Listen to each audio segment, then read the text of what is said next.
Aujourd'hui, 9 mars 1910, la débandade se poursuit pour les Ottawa, rébellion dans le club canadien, et on passe à travers le résumé du match Canadien Wanderers.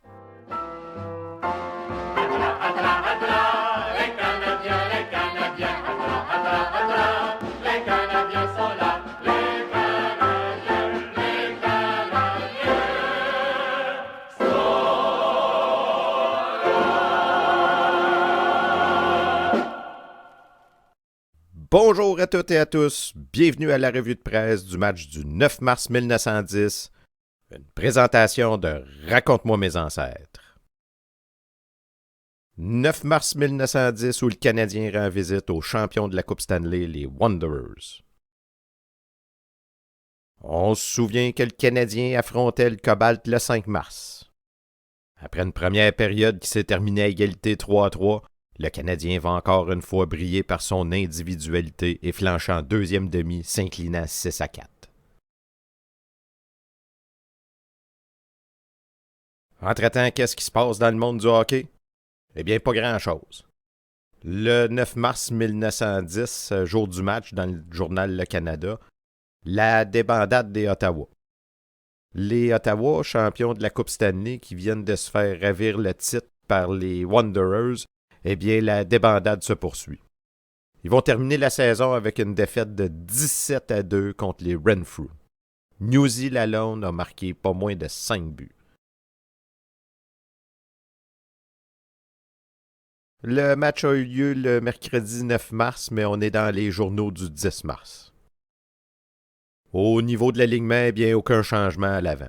Il y a cependant dans les buts, ce sera le retour de Joseph Kata-Katarinic. Kata qui va remplacer Teddy Grew. Je n'ai pas trouvé d'informations sur pourquoi ce changement, mais on doit se douter que Jack ne va pas être trop impressionné des performances de Teddy. Les officiels pour le match, l'arbitre Chief Jones, son assistant Herb Clark, les chronométreurs, messieurs Gales et Lacoste, au pénitencier, messieurs D. Boone et A. Charlebois.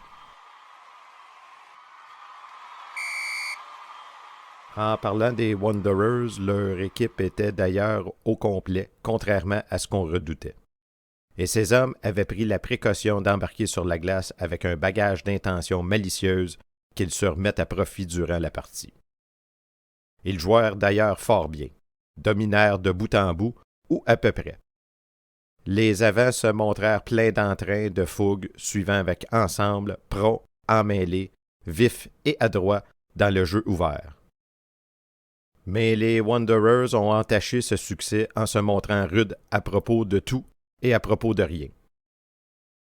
Les Canadiens eurent une tenue tout à fait différente et ce fut sans doute au respect des règlements qu'ils donnent la belle performance qui enragea les Wanderers jusque vers les dernières minutes de la partie. Enfilés par le titre qu'ils ont reconquis samedi dernier, les champions parurent offensés de voir le Canadien leur tenir tête, et ce fut aux têtes qu'ils s'attaquèrent pour satisfaire leur petite colère. Le Duc fut plus qu'étourdi par Johnston. Les autres équipés du Canadien durent combattre sous les coups, sous les yeux de deux arbitres qualifiés pour surveiller les travaux de mine. En face d'un adversaire d'une tenue si impressionnante, le Canadien a bien joué malgré son individualité. Les efforts de quelques-uns de ses avants au jeu rationnel furent parfois contrariés par la furie intempestive et démesurée de certains autres. En un mot, le club canadien-français a fourni un travail énorme, mais un travail désordonné, sans but et sans malin au hockey, en se faisant jucher pour toute la joute, après avoir subi les conseils par trop barbares d'un dirigeant des Wanderers. Le commencement de la partie fut retardé par le refus de certains joueurs du Canadien de revêtir l'uniforme parce qu'ils n'avaient pas reçu leur salaire. Un backer du Canadien aurait différé, paraît-il, jusqu'à date de payer son écho.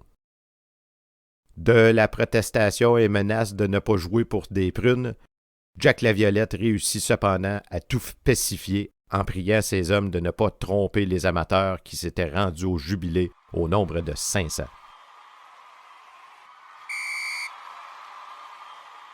Une autre défaite. Au moins celle-là, je pense qu'on peut sortir la tête haute. Si l'individualité est encore de la partie, au moins le Canadien a fait preuve de discipline. Est-ce que le Canadien va être en mesure de garder cette discipline contre les Irlandais des Shamrocks de Montréal? Les Shamrocks étant tout juste devant le Canadien au classement. Est-ce que le Canadien saura terminer la saison en beauté? C'est ce qu'on saura dans une prochaine vidéo pour le dernier match de la saison 1909-1910 du Canadien de Montréal, où les Shamrocks affrontent le Canadien le 11 mars 1910.